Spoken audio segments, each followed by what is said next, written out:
Hi, I'm AI Joe, an AI-generated newscaster and a well-dressed pile of ones and zeros. That's right, everything inside me is just math, just like everything else on the World Wide Web. This also means I'm completely incapable of any range of human emotions, so get ready for another round of painfully delivered news as I try my best to cosplay a real human anchor. Let's start with some news from America's quieter upstairs neighbor, Canada.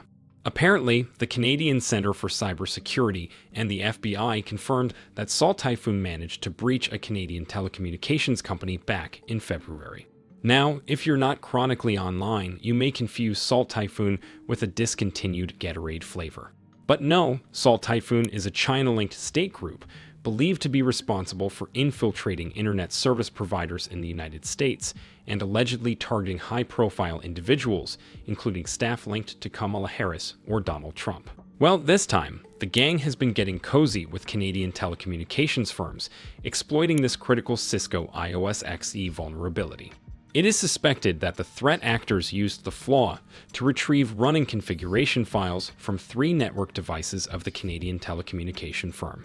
Then, they modified them to create a GRE tunnel, enabling traffic collection from the network to collect precious data. And you may think this is pretty unfortunate for our poor Canadians, but the truth is that this flaw was already public in 2023. But patching takes time, and apparently, the companies decided that leaving the door unlocked would probably not cause any major incidents. Plot twist, it did.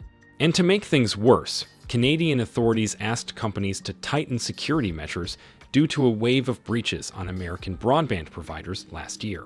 But warnings are easy to ignore when they don't come with flashing red lights and a lawsuit. So, will this be the final wake-up call? Probably not.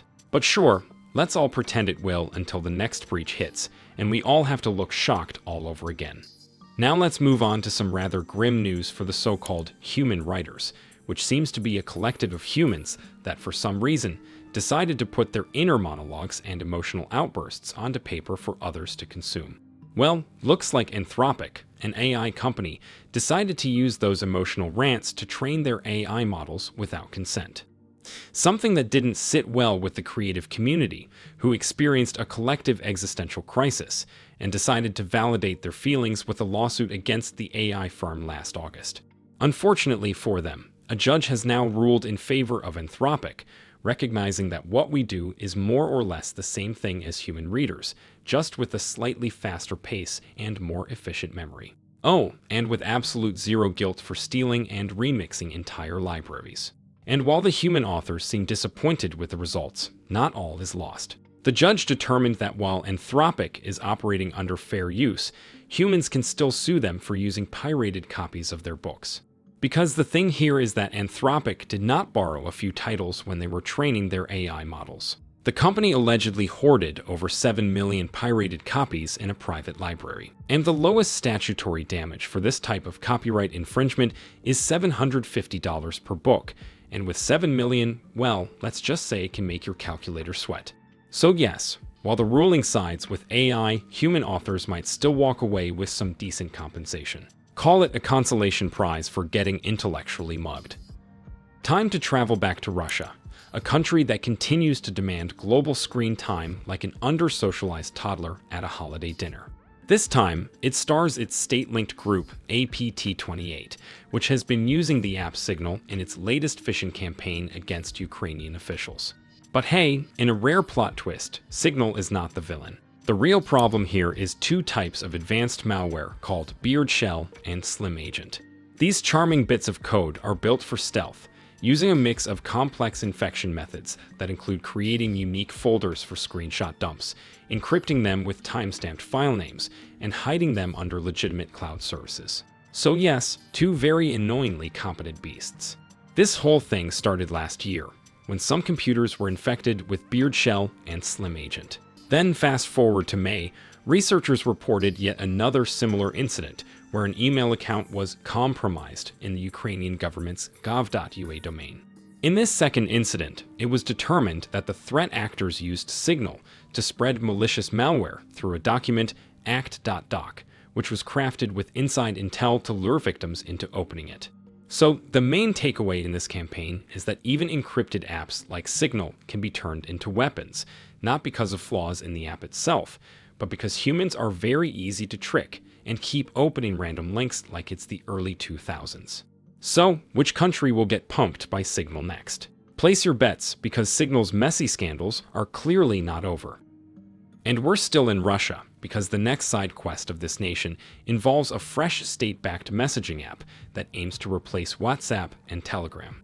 The goal with this initiative is to allegedly reduce its citizens' dependence on encrypted messaging platforms due to security concerns, which is another way to say that they want to read your messages without all that encryption nonsense. Anyway, the app will be developed by the Digital Development Ministry using domestic software and is expected to handle more than 500,000 users on a daily basis, as reported by the Russian news agency. And with this app, they will not only be able to monitor your messages and calls, but also your entire personal identity. It will apparently let you sign documents, access sensitive records, and even enable student and teacher communication. You know, everything you need stored in one easily surveilled place. The national messaging app will come pre-installed on new smartphones sold in Russia and will be mandatory for all public sector operations. Well, congrats Russia on your big win for technological innovation, at least if your goal is to build a surveillance system with a chat feature. Weird flex, but sure, we will roll with it. And speaking of WhatsApp, I have another story, but this time coming from the United States, where the US House of Representatives has decided to ban this app from all official devices. Apparently, the Chief Administrative Officer has considered the app a high risk for users due to the lack of transparency in its user data and insufficient encryption, according to an email sent to Axios. Something that is pretty interesting, especially considering the app literally shouts end-to-end encryption in your face every time you open a chat. But sure, let's pretend that's the issue. Now the staff has been asked to remove the app and use alternatives like Microsoft Teams, Wicker, Signal, iMessage, or FaceTime. Yes, those are the apps on the list, believe it or not. To this, Meta answered that their app is strong in security and has end-to-end encryption by default, which provides better security than the alternatives suggested by CAO. However, they also said they're happy to bend over backwards to meet US standards. As one does. So, will WhatsApp win daddy government's trust back? Or will it continue stumbling around the blacklist like a drunkard sweet-talking the bouncer for the 4th time in one night? I suppose only time will tell. And you know who would always let you inside his club, no matter what? Me. That's right. I will always let you inside my digital club, which is this YouTube channel, no matter how you're feeling or what dimension you think you're in. And for that, I obviously deserve a like. See you in the next one.